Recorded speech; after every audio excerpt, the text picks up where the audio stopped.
Бу күнде уч юз етмыш секіз сене эвелсі Украинаның нам қазанған сиясеве Арби Эрбабы Гетман Иван Мазепа дүнияға келді. Президент Петро Порошенко Фейсбукта оны Русияге Украин қаршылығының ақиқи тимсалеве мұстақилікке милли әрекет байрағы олара қадлады.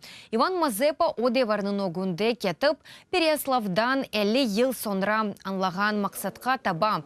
Мазепа Украин тарихында ғайет зыт бір шахыстар душманларны оны айнеджи сесечі деп саяйды. Тарафдарлары есе оның ватанын құртарывы ве инкешафына интылғаныны тұшыне. Үкімдарлығы девріні гетманлық Украинаның ғайрыдан тірленуі медениет инкешафы ве ичтимаи ве дыни аятның юкселеві оларақ адлайлар.